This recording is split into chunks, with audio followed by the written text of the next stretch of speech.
Everything you're about to hear is just my assessment. It's my opinion, and not to be taken as fact.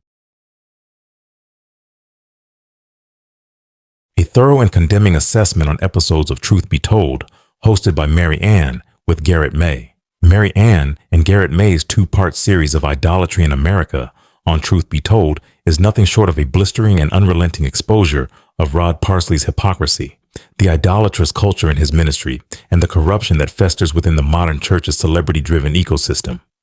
Their discussion is not just damning, it's a full-scale indictment of a man and a movement that have strayed so far from biblical integrity that their mere association with Christianity is a grotesque mockery of the faith. This critique will first dissect part 1 and then move into part 2, delivering an unyielding, scathing rebuke of the heresy, manipulation, and outright fraudulence that Parsley and his ministry embody. Part 1. The Shameless Contradictions of Rod Parsley. Garrett May, a first-hand witness to corruption.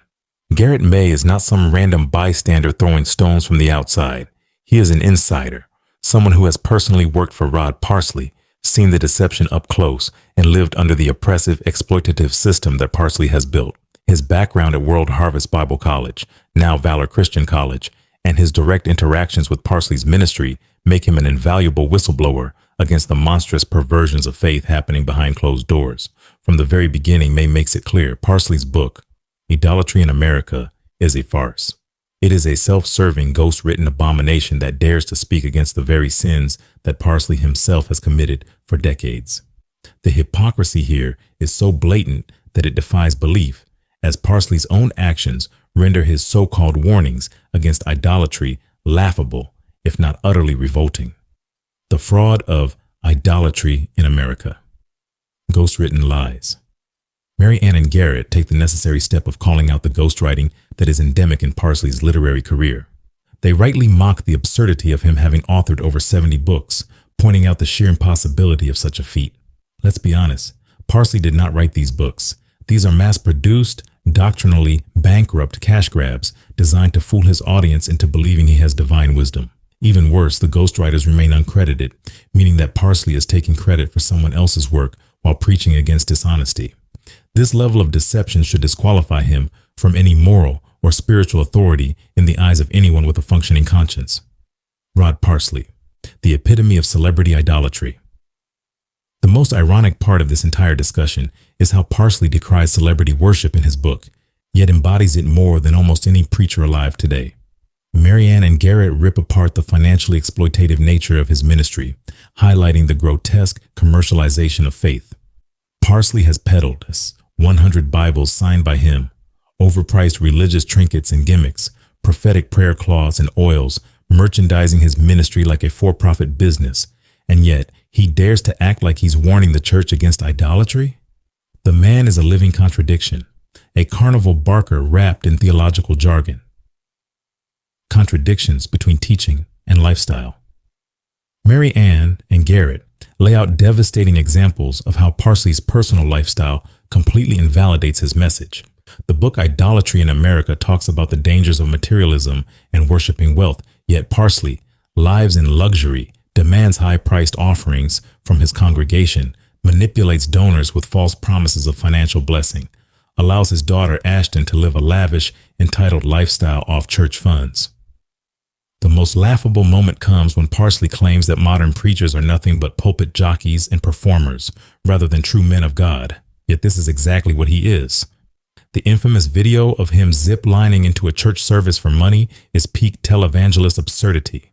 The fact that he has the gall to criticize others while literally engaging in circus antics for donations is beyond hypocritical. It's pathological. The call to expose and confront spiritual abuse. Mary Ann and Garrett wisely shift their focus toward the real victims, the spiritually abused. They offer encouragement, testimony, and prophetic insight into the need for truth, accountability, and healing. But let's be clear, Rod Parsley and his inner circle will never reform themselves. They are too deep in deception, too drunk on power, and too entrenched in corruption to ever voluntarily step down. That is why it is absolutely critical for people like May and Mary Ann to continue exposing this fraud and calling others to wake up. Part 2. The deeper, more sinister roots of Parsley's idolatry. If part 1 was a methodical dismantling of Rod Parsley's hypocrisy, then part 2 is an excavation into the deeper, darker spiritual rot that underlies his ministry. Garrett May's journey from faith to atheism, the damage of false Christianity. One of the most damning revelations in part 2 is how Garrett May's disillusionment with Parsley led him to atheism. This is not an uncommon story. The false Christianity of manipulative mega-ministers has driven countless souls away from the faith, leaving them jaded, confused, and spiritually homeless. For a time, May turned to secular atheists like Richard Dawkins and Christopher Hitchens, not because they were right, but because they, at least, were honest. Meanwhile, Rod Parsley and his ilk were busy building empires off deception and exploitation. The spiritual corruption of Parsley's ministry, Mary Ann and Garrett, delve into the bizarre occult-like elements of Parsley's family history and ministry. They discuss the suspicious absence of Parsley's mother's death date on her tombstone, the superstition surrounding his family's beliefs, the eerie obsession with Ellen Parsley's supposed anointing, how Ashton Parsley was forced into ministry through prophetic manipulation. This is not just a case of bad theology, it's a case of something spiritually sinister. Ashton Parsley, groomed for power, shielded from consequence. The revelations about Ashton Parsley are nothing short of infuriating. The favoritism, entitlement, and blatant misuse of church funds make her a clear symbol of nepotistic corruption. The details about her reckless spending, personal failures, and forced leadership roles paint a picture of a woman who has never been held accountable. Perhaps the most tragic element is her own admission that she was forced into leadership when she was unprepared. This is not just a personal failing, it's a symptom of a corrupt dynasty that cares more about maintaining power than serving God.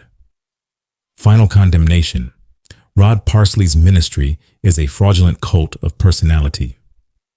Mary Ann and Garrett May's two-part takedown of Rod Parsley is one of the most thorough, necessary, and brutal exposures of a false prophet in modern Christianity.